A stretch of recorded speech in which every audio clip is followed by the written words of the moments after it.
इस कार्यक्रम के सभी पात्र वास्तविक है। देश काल और वातावरण से इसका सीधा संबंध है। आए हुए गेस्ट को ना तो हमने पैसे दिए हैं और ना ही आगे देंगे। कार्यक्रम में गेस्ट के विचार अपने हैं, इसमें हमारा कोई दबाव नहीं है। फिर भी गेस्ट भविष्य में किसी प्रकार का हमें डंडा करते हैं तो बता दूं कि मेरे चाचा सीलमपुर थाने में सब इंस्पेक्टर है। कार्यक्रम देखते वक्त या देखने के बाद हमारे channel untold stories by the famous को सब्सक्राइब, लाइक और शेयर करें और 11 लोगों को फॉरवर्ड जरूर करें। कृपा आनी शुरू हो जाएगी। विशेष चेतावनी, 5 साल से कम उम्र के बच्चे बड़ों की देख रेख में कार्यक्रम देखें, नहीं तो उन्हें untold stories with OP and Namita की लत लग सकती है।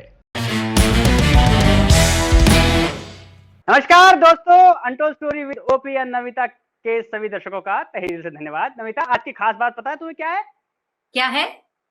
धम धम धड़ धड़ैया रे, सबसे बड़े लड़ैया रे। ऐसे आज प्यारे इंसान हमारे शो पे आ रहे हैं जो बहुत ही प्यारे हैं। कौन कौन? अरे बता रहा हूँ, सबर करो। बहुत हाँ। प्यारे, इतनी मीठी बोली उनकी। हाँ। लेकिन वो उनका प्रोफेशन जो है ना, हाँ। इतना इंटरेस्टिंग है। उनकी बीट हाँ। इतनी खतरनाक है कि उसमें भी एंजॉय करते हैं। क्या बात? ऐसे गेस्ट हैं आज हमारे साथ। हाँ, तो चलो पहले देख लेते दिखा दे। हाँ, बिल्कुल जल्दी दिखा से। देते हैं दर्शकों को। हाँ हाँ। अनटोल्ड स्टोरीज विद ओपी और नमिता के आज के हमारे गेस्ट हैं मंजीत नेगी। उत्तराखंड के एक छोटे से गांव से आने वाले मंजीत आज इंडिया के नंबर 1 न्यूज चैनल आज तक के वरिष्ठ पत्रकार हैं। आज तक में ये एडिटर डिफेंस और नेशनल सिक्योरिटी की बीट संभालते हैं। प्रधानमंत्री नरेंद्र मोदी पर अपनी बुक साधु से सेवक लिखकर अब वो एक लेखक भी बन चुके हैं। तो चलिए जानते हैं मंजीत नेगी से उनकी रिपोर्टिंग के कुछ दिलचस्प किस्से और उनकी जिंदगी की अनटोल्ड स्टोरीज। पिता, स्वागत नहीं करोगे हमारे गेस्ट का? बिल्कुल। चलो स्वागत करते हैं मंजीत नेगी का। वेलकम। बहुत धन्यवाद, आभार। आपका तहे दिल से बहुत बहुत स्वागत सर। आज हमारे कार्यक्रम में आप आए और लोगों ने अलग अलग क्षेत्रों में आपको देखा, बहुत समय से देखते हुए आ रहे हैं टीवी पे। लेकिन शुरुआत यहाँ से करते हैं। मेरा पहला सवाल यही है कि आपका बचपन कैसा बीता? पौड़ी गढ़वाल उत्तराखंड का रहने वाला हूँ, देवभूमि का, और ऋषिकेश के नजदीक करीब नीलकंठ के आसपास ऋषिकेश से 20-22 किलोमीटर पर मेरा गांव है तल्ला बनास। 5वीं तक मैंने जो हमारा सरकारी स्कूल था वहां पर पढ़ाई की और उसके बाद ऋषिकेश में भरत मंदिर इंटर कॉलेज से मैंने अपने इंटरमीडिएट की पढ़ाई की। वहीं ऋषिकेश में ही जो सरकारी डिग्री कॉलेज है वहां से मैंने बीकॉम किया और मेरा जो बीकॉम तक 98 तक का जो सफर था वो गांव में ही बीता एक तरह से, क्योंकि ऋषिकेश और मेरे गांव की दूरी 20-22 किलोमीटर है। तो घर से ही, गांव से ही आना जाना रहा। मैं मार्च 2000 में दिल्ली पहली बार आया था। अच्छा। पहली बार आया और उसके बाद 20 साल से दिल्ली में हूँ। 98 में मैंने बीकॉम करने के बाद 99 में मैंने कुछ समय कुरुक्षेत्र में बिताया। वहां पर मैंने पत्रकारिता, मास कम्युनिकेशन का डिप्लोमा किया 1 साल का और उसके बाद सीधे दिल्ली का रुख, जैसे कि हमारे ज्यादातर उत्तराखंड के लोग पढ़ाई के बाद नौकरी के लिए दिल्ली की तरफ आते हैं। मेरी उम्र 45 साल होने वाली है, तो मुझे लगता है कि मैं उत्तराखंड के बिना, देवभूमि के बिना अपने जीवन की कल्पना नहीं कर सकता हूँ। मुझे भाभी के बिना? भाभी से कितना प्रेम कर रहा है? नहीं, वो तो जीवन का हिस्सा है, वो तो निश्चित तौर हाय हाय, आप बताइए। लेकिन मैं अपने को मूल रूप से पहाड़ी मानता हूँ, हिलमैन मानता हूँ, हिल वॉरियर के तौर पर आगे बढ़ रहा हूँ, कोशिश करता हूँ। लेकिन मैं मूलतः देवभूमि उत्तराखंड का रहने वाला एक सामान्य पहाड़ी हूँ और अगर मैं दिल्ली में नहीं होता तो मुझे लगता है कि मैं पहाड़ में कहीं खेती बाड़ी करने वाला एक किसान वहां होता या कुछ और कर रहा होता, या फिर शायद फौज की नौकरी कर रहा, फौज में सिपाही होता। हालांकि ज्यादातर लोग, क्योंकि मैं 20 साल से अब फौज कवर करता हूँ दिल्ली में, तो मुझे ज्यादातर लोग कहते हैं कि आपकी बोलचाल, आपकी भाषा, आपके कपड़े, आपका रहन सहन एकदम फौजी जैसा है, आप फौजी अफसर लगता है। तो ये 2 चीजें जो उत्तराखंड से जुड़ी हुई हैं, क्योंकि उत्तराखंड का फौज से बहुत गहरा नाता है। हाँ, तो सर आपने जैसे बताया कि आप अपने रूट से बहुत जुड़े हुए हैं और आपने वहां पर रह के पढ़ाई की, फिर दिल्ली आ गए, फिर यहाँ पे आपने प्रोफेशनल लाइफ अपनी शुरू की। लेकिन जो मेन स्ट्रीम मीडिया में आपका आना कैसे हुआ, मेन चैनल्स में आपने रिपोर्टिंग कैसे शुरू की, और ये बीट जो आपकी एक डिफेंस बीट है, जो आपकी पहचान हो चुकी है, वो आपको कैसे मिली? और आपने अभी खुद ही बता दिया कि आपका हल्का सा इंटरेस्ट था उसमें, तो ये सब पूरा मामला कैसे शुरू हुआ ये बताइए। मार्च 2000 में नमिता जब मैं दिल्ली आया तो कुछ समय मैं कुछ प्रोडक्शन हाउसेज में कोशिश कर रहा था जॉब के लिए, और मुझे मौका मिला। एक दूरदर्शन के लिए एक प्रोग्राम बनता था तैनात, वो डिफेंस से जुड़ा हुआ प्रोग्राम था। वहां पर उनको एक हिंदी कोई कॉपी लिखने वाला व्यक्ति चाहिए था जो थोड़ा सा कोऑर्डिनेशन उनके लिए करे, तो उनसे मुझे जुड़ने का मौका मिला। और दूरदर्शन पे करीब 17 एपिसोड तैनात प्रोग्राम के बने थे, तीनों सेनाओं पर आधारित। वो वीकली प्रोग्राम था आधे घंटे का, जिसमें गजाला अमीन और उस समय के कुछ जाने माने जो चेहरे थे वो एंकरिंग करते थे। तो उनके साथ मुझे प्रोडक्शन असिस्टेंट के तौर पर काम करने का मौका मिला। जो स्क्रिप्ट होती थी उसका हिंदी ट्रांसलेशन करना, वॉइस ओवर करवाना, ये जो प्रोडक्शन असिस्टेंट के काम होते हैं, उनके लिए खाने पीने की व्यवस्था करना, कहीं शूटिंग में उनके साथ चले जाना, उस तरह का काम था। तो वो मेरे लिए अनोखा अनुभव रहा। और उस दौरान आपको याद होगा 2003 में गुजरात में भूकंप आया था। उस भूकंप में पहली बार मुझे गुजरात में सेना के साथ जाने का मौका मिला, जहां पर मैंने पहली बार सेना के जहाज में बैठकर गुजरात पहुंचा, वहां पर कवरेज को देखा। एक प्रोडक्शन असिस्टेंट के तौर पर मेरी बहुत ज्यादा भूमिका नहीं थी, लेकिन साथ में कैमरामैन और जो एंकर थे उनके साथ में गया। तो उस पहली घटना ने मैं करीब 2-3 दिन वहां पर रहा, मुझे बहुत रोमांचित किया और मुझे लगा कि मुझे इसी तरह की रिपोर्टिंग करनी चाहिए। जब मेरा नाम संडे के दिन उसमें प्रोडक्शन असिस्टेंट के तौर पर जाता तो मैं पहली बार मुझे लगा कि मैं अब पत्रकार बन गया हूँ। जब दूरदर्शन में जो क्रेडिट रोल जाते थे लास्ट में, उसमें लिखा रहता था कि असिस्टेंट प्रोड्यूसर मंजीत नेगी, तो मैं अपने सब घरवालों को बताता था कि दूरदर्शन में मेरा नाम आता है असिस्टेंट प्रोड्यूसर के तौर पे। तो ये पहली सफलता थी मेरे लिए जबकि मेरा नाम स्क्रीन पर दिखा। फिर मुझे सहारा समय, तब उत्तर प्रदेश उत्तराखंड चैनल लॉन्च हुआ था, उसमें काम करने का मौका मिला। वहां पर कुछ दिन मैंने डेस्क पर रहकर काम किया, टिकर पर जो नीचे खबरें चलती उनको टाइप करना उनको, और 1-1.5 साल वो काम करने के बाद फिर मुझे उत्तराखंड की रिपोर्टिंग का मौका मिला, जो मैंने करीब 2-3 साल तक वो रिपोर्टिंग की।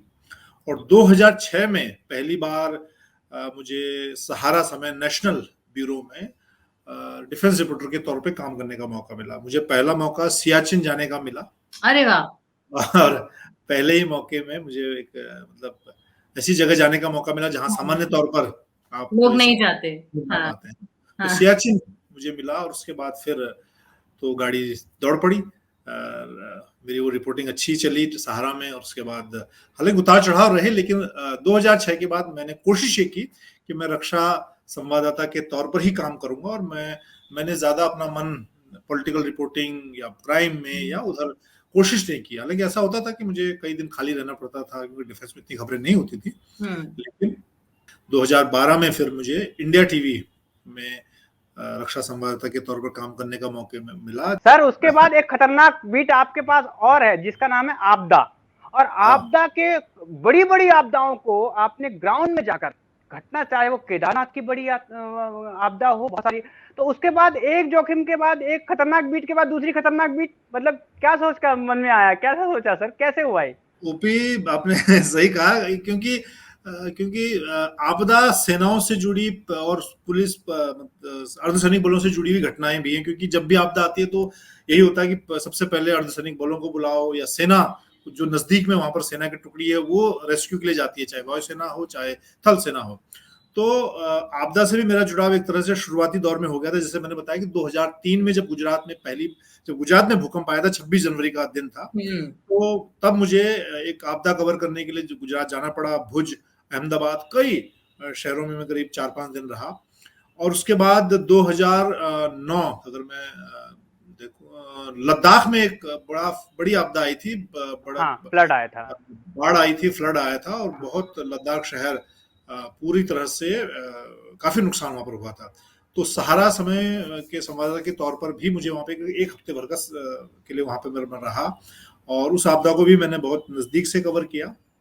उसके बाद फिर चाहे केदारनाथ आपदा हो, नेपाल में अर्थक्वेक हो, चेन्नई और साउथ में सुनामी हो, तो इस तरह की तमाम चीजें, क्योंकि ये दोनों चीजें जैसा मैंने कहा कि आपस में जुड़ी हुई हैं। जहां आपदा होगी वहां सेना पहुंचेगी, और सैन्य रिपोर्टर के तौर पर मुझे तो जाना ही होगा। जी। तो सर आपको डर नहीं लगता, मतलब कि देखो आप ट्रेंड फौजी तो नहीं है, आप एक पत्रकार हैं ट्रेंड, परंतु उस स्थिति में वहां काम करना, रिपोर्टिंग करना उस आपदा के समय में कैसा फील, डर नहीं लगता? फैमिली की याद नहीं आती? ऐसा नहीं लगता कि यार क्या करूं? नहीं, कुछ मैं ये कहूंगा कि मेरे पहाड़ की तासीर ऐसी है कि मुझे लगता है कि भाई बिना खतरों से खेले हुए कुछ सफलता नहीं मिलती। और मैंने बहुत शुरुआती तौर पर जब डिफेंस रिपोर्टिंग शुरू की थी ओपी, तो मैंने एक घटना पढ़ी जो इसको मैं हमेशा ही अपने साथ लेकर चलता हूँ। और शैम मानेकशॉ, जिनको सेना में सबसे बड़ा सेना नायक माना जाता है 1971 के, उन्होंने कहा कि अगर आपको जीवन में कुछ भी अलग हटकर करना है तो आपको करेज, चाहे वो दिखाने भर के लिए करना पड़ेगा। टीम लीडर आप तब बन पाओगे जब आप करेज दिखाओगे। वो आपको फिजिकल और मेंटल करेज दिखाए बिना आप कोई भी सफलता नहीं प्राप्त कर सकते। तो मैं ये मानता हूं कि अगर हम किसी भी घटना को कवर करने जा रहे हैं, उसके लिए 10 रिपोर्टर वहां पर जा रहे हैं, अब तो 10 के अब तो 100-150 रिपोर्टर होते हैं नेशनल इंटरनेशनल, अगर कोई बड़ी घटना होती है तो वहां पर आप उसमें 150 यूट्यूब वाले भी रिपोर्टर होते हैं अब 250-300 हो गई संख्या। उसमें तभी कुछ आप अलग कर पाओगे जब आप कुछ अलग हटकर करने की सोचोगे। केदारनाथ जो मैं अपने जीवन का सबसे बड़ी घटना मानता हूं पत्रकार के तौर पर, और जिसके वजह से लोग मुझे एक पहचान मिली, लोग मुझे जानते हैं एक पत्रकार के तौर पर। तो वहां पर भी वही हालात थे मेरे सामने। मैं भी बाकी रिपोर्टर की तरह गुप्तकाशी में रहकर लाइव रिपोर्टिंग कर सकता था, लेकिन जहां जरूरत होती है निश्चित तौर पर लाइव रिपोर्टिंग के अपने फायदे हैं। अभी 2 दिन पहले राजस्थान में जब लड़ाकू विमान सुखोई और मिराज लैंड कर रहे थे तो मैं वहां पे मौजूद था, क्योंकि उसमें उस घटना में एक एडवेंचर था और उसमें लाइव रिपोर्टिंग का मजा था। सर ये बताइए कि आप ऐसे पत्रकार हैं डिफेंस के कि जो भी एक्टिविटी होती है सबसे पहले खबर आपके पास और आपके चैनल के पास होती है, आपके थ्रू से, राइट? तो मोदी अगर वहां पे उद्घाटन करने गए थे तो मोदी आपसे पूछते हैं कि आप मोदी जी से पूछते हैं? मोदी जी तो हम कहाँ मोदी जी से पूछेंगे, मोदी जी तो खुद ही हमने कार्यक्रम बनाते हैं। तुम कह सकते हो कि मेरा कोई उनसे पुराना नाता, कोई पुराना संबंध है कि मेरा मुझसे है पहले का नाता कोई, यूं ही नहीं दिल लुभाता कोई। पीछा करने की कोशिश करता हूँ। तो ऐसी क्या खास बात लगती है आपको पीएम मोदी में? आपने तो इस बीट पे बहुत टाइम से काम किया और बहुत सारे प्रधानमंत्रियों को देखा होगा, पर पीएम मोदी के ऊपर आपने बुक्स भी लिखी हैं और उनके साथ आपका बहुत क्लोज कांटेक्ट भी रहता है। तो ऐसी क्या खास बात है उनमें जो आपको बहुत ज्यादा इम्प्रेस करती है?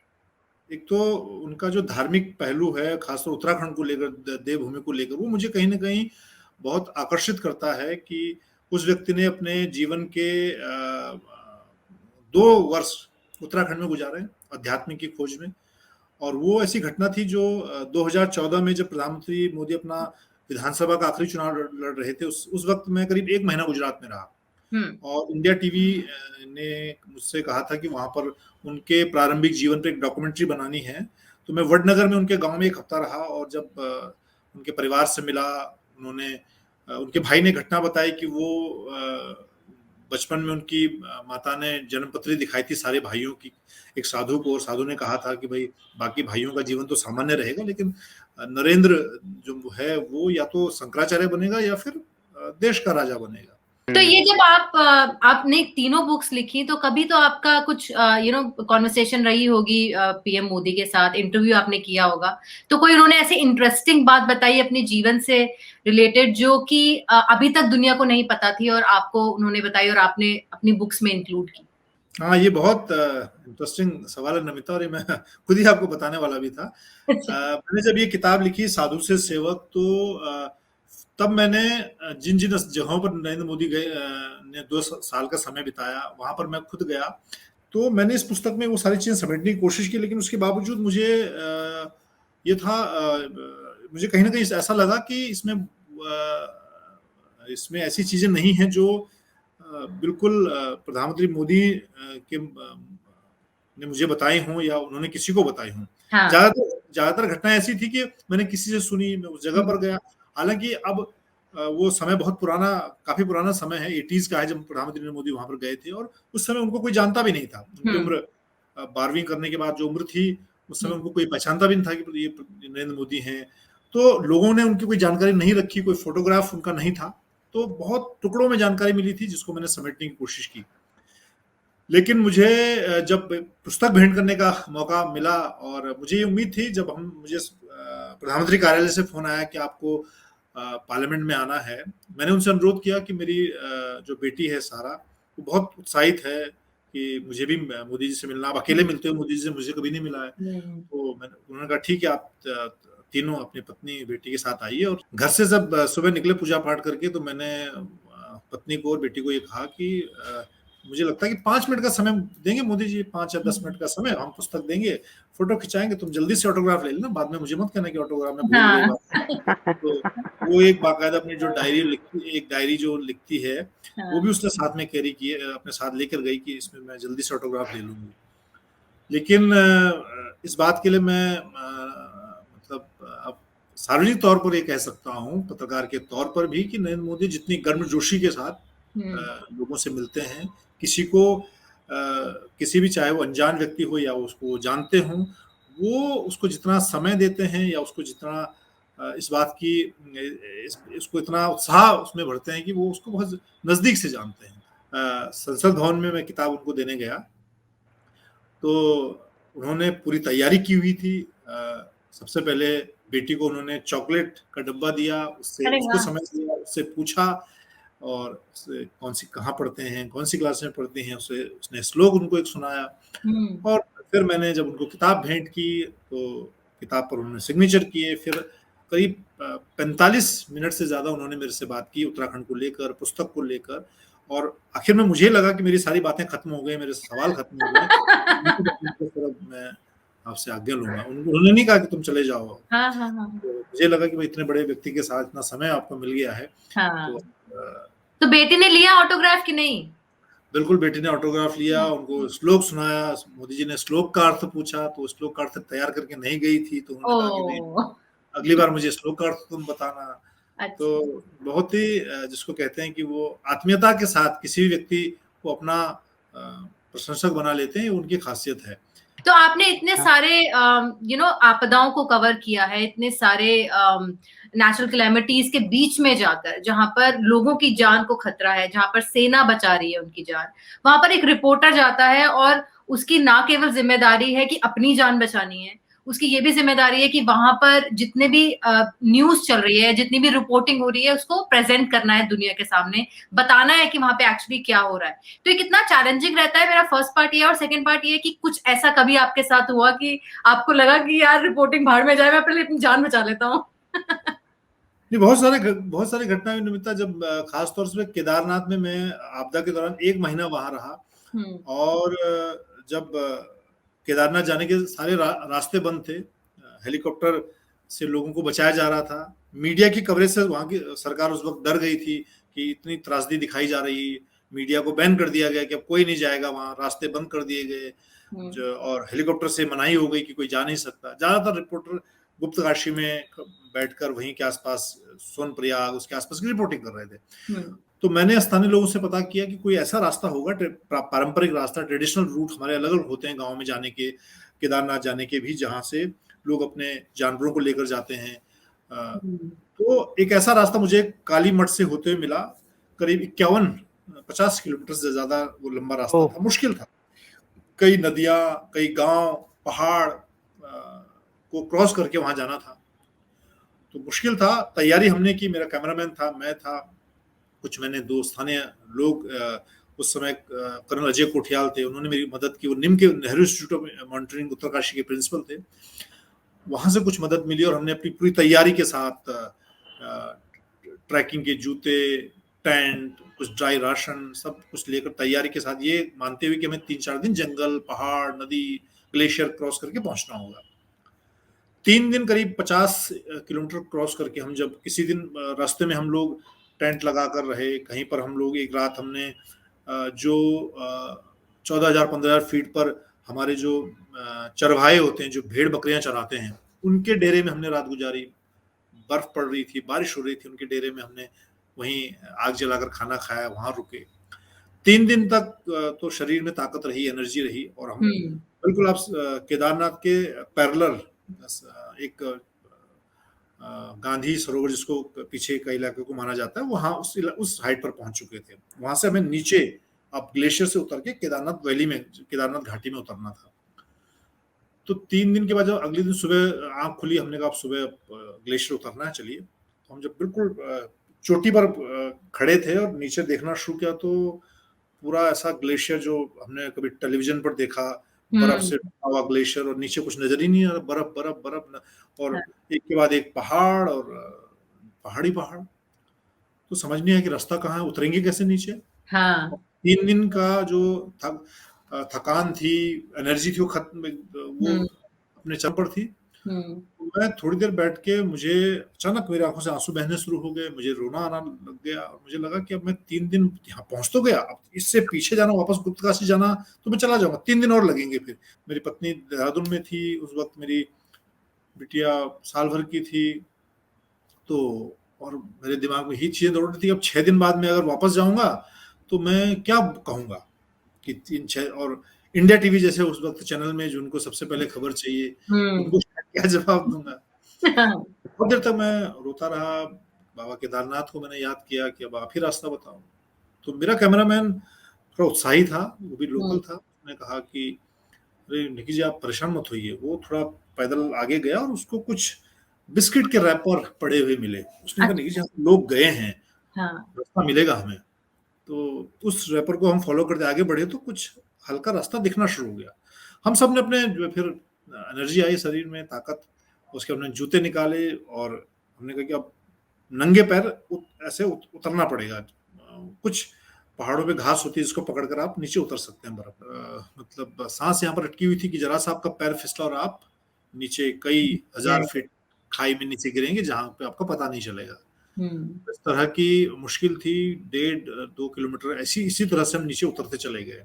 उसके बाद जब 1.5 किलोमीटर हमने मुझे लगता है कि 2 ग्लेशियर हमने पार किए। जब तीसरे ग्लेशियर पर हम पहुंचे तो सामने बाबा केदारनाथ के दर्शन हो गए, जबकि वहां से 3 घंटे का रास्ता और था, लेकिन वो दिखने शुरू हो गया आपको वैली घाटी, ऊपर से नीचे घाटी में देखो और केदारनाथ का मंदिर आ गया। तो शरीर में अपने आप सारी थकान दूर हो गई कि अब तो पहुंच ही जाएंगे, अब तो दिख रहा है कि भाई सामने मंदिर है, अब तो पहुंच जाएंगे। लेकिन उसके बाद 3 घंटे और लगे, लेकिन वो आपको दिखता रहा सामने मंदिर के, हाँ अब इतना रह गया। और ऐसा भी कहते हैं ना कि डूबते हुए को तिनके का सहारा ही बहुत होता है। तो आपको पहले वो रैपर तिनका मिल गया कि आपने अपनी हिम्मत छोड़ दी थी, लेकिन वो जो रैपर आपको दिखा उससे आपको सहारा मिला, और उसके बाद तो आपको फिर केदारनाथ जी के दर्शन हो ही गए। तो ये बहुत मुश्किल है, और ज्यादातर लोग ये जानते नहीं है कि रिपोर्टर्स की लाइफ इतनी टफ होती है और कितनी मुश्किल से वो रिपोर्टिंग करते हैं, और बाद में फिर गालियां भी खाते हैं और फिर टीवी की भी डांट खाते हैं।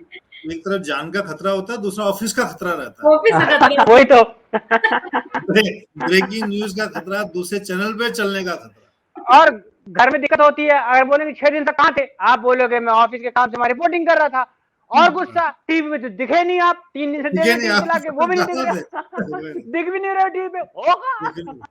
तो एक रिपोर्टर की जिंदगी में पैसा कितना इम्पोर्टेंट होता है? मतलब एक न्यूज के लिए पैशन, एक रिपोर्टिंग के लिए पैशन, वो ज्यादा बड़ा होता है, या आपको लगता है कि ये न्यूज करेंगे तो इसमें पैसा ज्यादा मिलेगा, ये वाली बीट पकड़ते हैं या ये करते हैं? तो कितना ज्यादा इम्पोर्टेंट है एक रिपोर्टर के लिए पैसा मिलना? खुद को बहुत सामान्य पत्रकार के तौर पर देखता हूँ, लेकिन मेरे लिए बहुत रिपोर्टिंग एक जुनून के तौर पर है। मैं उसको बहुत प्रोफेशन नहीं मानता हूँ। प्रोफेशन के लिए मुझे लगता है कि मैं कोई दूसरा काम कर लूंगा, कोई बिजनेस कर सकता हूँ, लेकिन जब तक रिपोर्टिंग करनी है तो दम लगा के करनी है। और मुझे ये भी मालूम है कि मुझे किसी चैनल का संपादक नहीं बनना है, मुझे एक खांटी रिपोर्टर के तौर पर रिटायर हो जाना है। तो मैं अपने रिपोर्टर के तौर पर ही रहना चाहता हूँ। मुझे संपादक बनना, हालांकि मेरे अब नाम के आगे संपादक जरूर लग गया है, आज तक ने मुझे काम की सराहना करते मुझे अब मतलब एक जो पत्रकार के तौर पर, ओपी को मालूम है, आपको भी मालूम है कि हम जब रिपोर्टिंग शुरू करते हैं तो हमारे नाम के रिपोर्टर, फिर कॉरेस्पॉन्डेंट, फिर सीनियर एडिटर, स्पेशल कॉरेस्पॉन्डेंट, फिर इस तरह की डेजिग्नेशन लगती हैं। एडिटर का बड़ा शौक रहता है कि मेरे नाम के एडिटर कब लगेगा। मतलब मैं अभी भी रिपोर्टिंग ही कर रहा हूँ, मेरे नाम के एडिटर लिखा हुआ, मंजीत नेगी एडिटर आज तक। आपको देखिए मंजीत नेगी आज तक एडिटर है, लेकिन वहां तो कोई और एडिटर बैठा हुआ है। तो लेकिन मुझे संतोष इस बात का है कि मेरे नाम के आगे एडिटर लग गया है, लेकिन मुझे रहना एक फील्ड का रिपोर्टर ही रहना है। मुझे इसी तरह की रिपोर्टिंग चैलेंज पसंद है, हर दिन कुछ नया। मैं बहुत रूटीन चीजें नहीं कर सकता हूँ कि आप ऑफिस गए, आपने एक पैकेज लिखा, घर आ गए।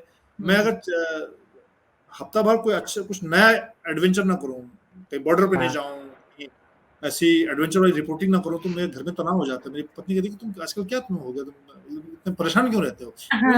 मैं किया नहीं, हफ्ता 10 दिन हो गए। मैं इसलिए तनाव में हूँ कि कोई तनाव वाली चीज नहीं कर रहा हूँ। तो मैं तनाव वाली चीज सोचता हूँ कि कुछ नया एडवेंचर, कुछ अलग। बाकी विजय चौक पे खड़े होकर लाइव करना, ऑफिस स्टूडियो से लाइव देना, वो मुझे भाता नहीं है बहुत। सर ये बताइए, ये दोनों बीट, आपदा और जो डिफेंस आपकी जो बीट, खतरनाक बीट है, इसमें आपको तो एंजॉय मिलता है, आपको तो आनंद मिलता है, क्योंकि आपका पैशन है ये करने के लिए। क्या घर में भाभी जी कभी डांटती नहीं, प्लीज बीट बदल लो कम से कम, या फिर 3-4 दिन बाद जाया करो घटना स्थल पे? भाभी जी कभी डांटती नहीं आपको, बोलती नहीं है कि यार रोज इस बात पे झगड़ा होता है। रोज बोलती हैं कि कुछ दिल्ली में भी रह लो, कुछ यहाँ बाकी लोगों की तरफ भी काम कर लो। ये हमेशा क्या कि बस बॉर्डर पे जाना है, बाढ़ कवर करने जाना है। अभी मैंने एक दिन कह दिया कि मैं अफगानिस्तान जाना चाहता हूँ। अरे तो उस पर बहुत एकदम तलवार खींच जाती है कि क्या जरूरी है। कितना चैलेंजिंग होता है वैसे एक रिपोर्टर के लिए कि वो जाना चाहता है तो तालिबान के लीडर से बात करने के लिए, और यहाँ पर घर का लीडर कह रहा है कि नहीं, कोई जरूरत नहीं है। कितना चैलेंजिंग है सर आपके लिए ये बैलेंस? बहुत चैलेंजिंग है। आपको अपनी तरह की रिपोर्टिंग के साथ परिवार को साधना बहुत मुश्किल काम है। सर ये बताइए कि आपने बहुत सारे के इंटरव्यू लिए, बेबाक इंटरव्यू लेते हो, जब बाइट लेते हो, आप किसी से इंटरव्यू लेते हो, कई सुने हमने बड़े बड़े लोगों के, उनकी बोलती बंद हो जाती है, और जब घर आकर भाभी जी आपसे सवाल पूछती है तो आप अपने आप को अच्छा रिपोर्टर मानते हैं, भाभी जी से अच्छा रिपोर्टर मानते हैं? नहीं, मेरे से अच्छी रिपोर्टर तो मेरी बेटी है सारा सिंह। वो एकदम मुझे देखकर सवाल जवाब करती है, खूब पूछती है। पत्नी से बेहतर एडिटर कौन हो सकता है? वो रिपोर्टर नहीं होता, एडिटर है। ये बताइए सर, आपने रिपोर्टिंग की, स्क्रिप्टिंग की, असिस्टेंट रहे, आज आप एडिटर हैं, पैकेज लिखते हैं, लेखक भी हैं, इतने सारे काम करते हैं, तो आप सच बताइएगा बिना रुके घर में कौन कौन से काम आप करते हैं भाभी जी की हेल्प करने के तौर पे? अपने लिए नहीं, फायदे के लिए नहीं, घर में क्या क्या काम करते हैं? ओपी में रोज सुबह उठकर घर की डस्टिंग मैं करता हूँ। जैसे जिस सोफे पे मैं बैठा हूँ, इसको झाड़ना, इस टेबल को, जैसे आजकल कोविड है तो इसको, इस टेबल को सैनिटाइजर से छिड़क कर इस पे पोंछना। मतलब जहां हमारे बैठने का, जैसे हमारा ड्राइंग रूम है, तो यहाँ पे जहां हम बैठते हैं, सोफे, टेबल, कुर्सी, जहाँ पे मेरी स्टडी टेबल है, उसको सैनिटाइजर से साफ करना मेरी जिम्मेदारी है। सामने डाइनिंग टेबल है जिसपे हम खाना तो नहीं खाते हैं ज्यादा, इसी में खाते हैं, उसको पोंछना मेरी जिम्मेदारी, उसको डस्टिंग करना। इसके आगे मेरा जो हमारा बेडरूम है, वहां पर जहां हम सोते हैं, उस बेडरूम को झाड़ना, उसकी चादर चेंज करना, वो सब मेरा काम। उसकी डस्टिंग करना, धूल, उसके बगल में जो टेबल हैं वो सब रोज, मतलब पिछले, मेरे शादी के कितने साल हो गए चेतना? तो ये मेरा इतने साल का वो है, मतलब आप सोचो एकदम। बताओ कितने सालों के? भाभी से पूछ रहे हो आप? भाभी से पूछ रहे हो आप? चेतना और मिष्टी मुझे घूर रहे हैं सामने से कि तुम्हें ये भी नहीं याद है। अगला जो हमारा सेगमेंट है, उसमें आप हाँ ना और पास नहीं बोलेंगे, उन सवालों का आपको जवाब देने ही होंगे बिना रुके हुए। और पहला सवाल है, मंजीत नेगी अगर पत्रकार ना होते तो क्या होते? पत्रकार नहीं होता तो मैं कहीं फौज में होता, किसान होता, या फिर किसी मंदिर में पुजारी बाबा होता। आपने बहुत लोगों का इंटरव्यू लिया, किसका इंटरव्यू लेने का भी मन है और अभी तक नहीं लिया है? प्रधानमंत्री मोदी का मैं इंटरव्यू नहीं ले पाया, लेकिन मुझे लगता है कि बाबा केदारनाथ मेरी कोशिश को पूरा करेंगे। हालांकि मैंने अभी बहुत मन से कोशिश नहीं की, कि हमारे चैनल में बहुत बड़े बड़े लोग हैं जो उनका इंटरव्यू करते हैं, तो मैंने कोशिश नहीं की। मैं कोशिश करूंगा तो कर लूंगा। मेरे मन में जरूर है कि पत्रकार के तौर पर प्रधानमंत्री मोदी का मैं इंटरव्यू करूं। सर क्या कभी बॉस से झूठ बोलकर छुट्टी ली है? हाँ, ये तो मैं बहुत करता हूँ।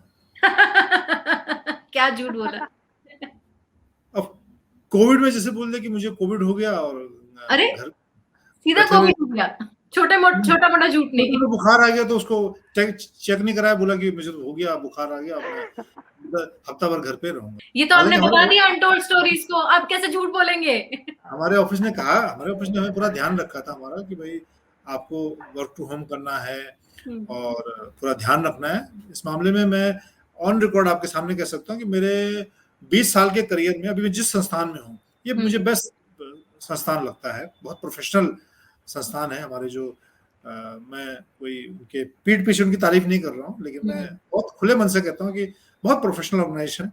हमारे जो लोग हैं, चेयरमैन हैं, हमारी मैडम कलीपुरी हैं, बहुत जिसको ट्रू प्रोफेशनल कहा जाता है कि भाई वो पत्रकारिता के अलावा आपसे कुछ करवाते नहीं है, तो उस मामले में बहुत मैं इनका सम्मान करता हूँ।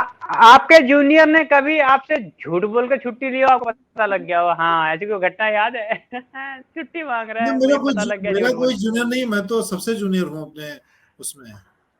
अच्छा, एक एडिटर एक चैनल में जूनियर होता है, धन्य है भाई साहब। कई ये एडिटर बहुत बड़ी टीम के एडिटर है, बहुत बड़ी सेना है। हम क्वेश्चन बदल देते हैं, कभी आपने झूठ बोलकर छुट्टी ली और आप पकड़े गए हो? नहीं, पकड़ नहीं पाया मुझे कोई। अरे हाय अच्छा, उनकी बात चली रही है तो कभी अपनी वेडिंग एनिवर्सरी किसी और से कंफर्म की है? अभी तो साल नहीं बताते। मैं भूल जाता हूँ ना, मतलब हमारे कभी थी मिस्टर साहब हमारी डेट क्या है wedding? 16 October. Oh my god, October तो मैं क्या बताऊँ, 16 अक्टूबर। आपको अपनी खबरों का चिन्नी सी चीज भी मालूम होती है और आपको अपनी वेडिंग एनिवर्सरी सर आज तो बस खैर नहीं। इस बार कोविड में मनाया नहीं ना, तो थोड़ा दिमाग से निकल गया। याद रखो, ऐसा नहीं है। आज होम मिनिस्ट्री में बहुत वो होने वाला, आज देखिएगा। जैसे मैंने कहा ना कि 14 साल से मुझे 2-3 चीजें याद नहीं होती, जैसे पत्नी का जन्मदिन, वेडिंग, शादी की सालगिरह, जिसके लिए मैं इस बात को मतलब बहुत ही नम्रता से स्वीकार करता हूँ। ठीक है। कभी आपने ट्रैफिक पुलिस से अपना प्रेस कार्ड दिखा के, प्रेस का वो दिखा के हूल दिए? कभी चालान से बचे हो आप? मैं चालान से मैं रोज बचता हूँ, लेकिन मैं हूल नहीं देता हूँ। मैं जैसे कई बार, अब तो मैंने ये आईफोन ये ले लिया है, एयरपॉड, लेकिन मैं ज्यादातर पहले तो ऐसे जैसे अचानक फोन आया। एक दिन जब बालाकोट ये एयर सर्जिकल स्ट्राइक हुई थी, तो मैं अपने घर से निकला और यहाँ से मूलचंद जैसे मैंने क्रॉस किया और निजामुद्दीन के आगे जब इंडिया गेट सर्किल की तरफ आप आगे बढ़ते हैं, तो मैं लगातार फोन पे था कि सर्जिकल स्ट्राइक हो गई है और हमारे इतने सैनिक गए, और लगातार बोले जा रहा था और अपनी गाड़ी चला रहा था। तो आगे 2-3 लाल बत्ती क्रॉस हो गई और मैं कहीं रुक नहीं रहा था, क्योंकि मुझे विजय चौक पे लाइव खड़ा होना था। ऑफिस लगातार कर रहे थे जल्दी विजय चौक पहुंचिए। फाइनली आगे मुझे इंडिया गेट सर्किल में पकड़ लिया पुलिस वालों ने। 2-3 आगे एकदम आगे अरे आप 3-4 लगातार लाल बत्ती तोड़ते हुए आ रहे हो, आपको तो क्या कर रहे हो, कौन हो आप? अरे मैंने कहा ये देखो स्पीकर ऑन किया, मैंने कहा जल्दी सर्जिकल स्ट्राइक कर दी इंडिया ने, आप लोगों को मालूम? अरे कहाँ किया? मैंने पाकिस्तान में बम गिरा दिए, मार दिया लोगों को। अच्छा कहाँ गए? उधर से स्टूडियो से आवाज आ रही, हाँ मंजीत बताइए कितने पाकिस्तानी वो मारे गए हैं? और हाँ, अरे आप जाइए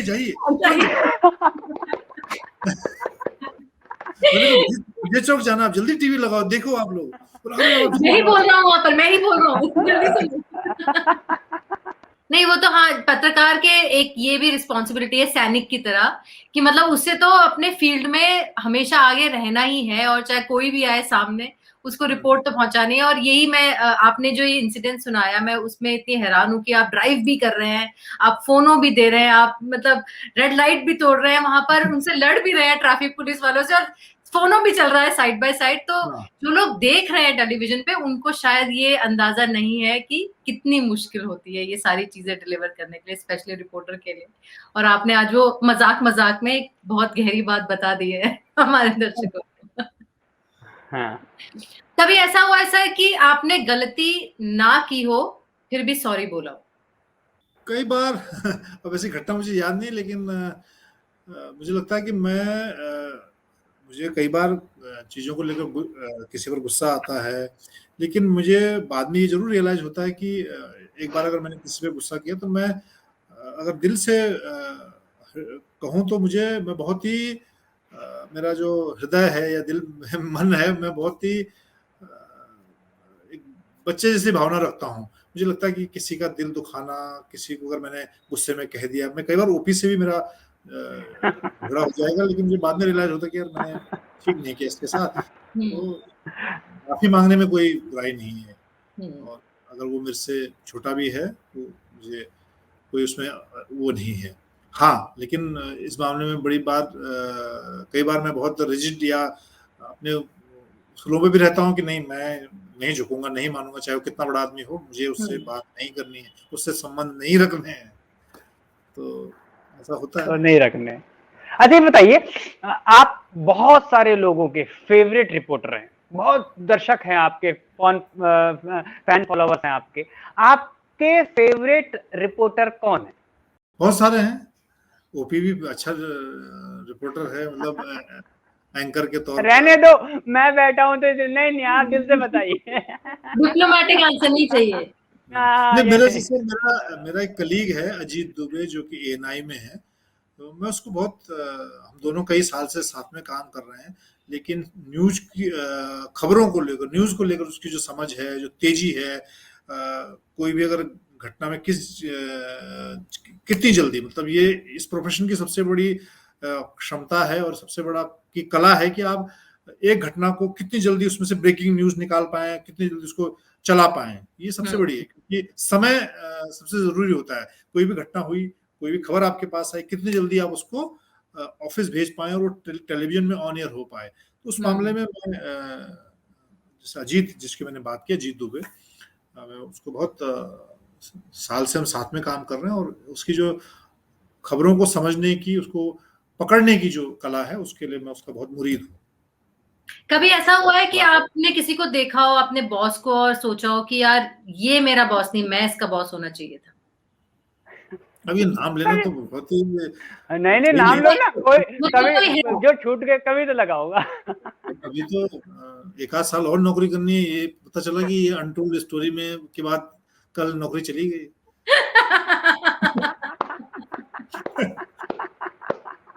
आपने सर आज तक के 25-30 साल के करियर में, जब से शुरुआत की पत्रकारिता के क्षेत्र में, बहुत सारे इंटरव्यू लिए आपने, बहुत लोगों के इंटरव्यू लिए, बड़े बड़े लोगों के इंटरव्यू लिए, तो आपका फेवरेट कौन है, ओपी या नमिता? अब तो मैं बोलूंगा नमिता। ये मुझे बहुत फायदा हो जाता है। पहले लोग ओपी तारीफ करते हैं, फिर बैलेंस आउट करके मुझे फेवरेट बना लेते हैं। तो इस शो के बारे में कुछ कहना है अगर, तो आप कह सकते हैं। कैसा लगा आपको हमसे बात करके, ये शो कैसा लगा?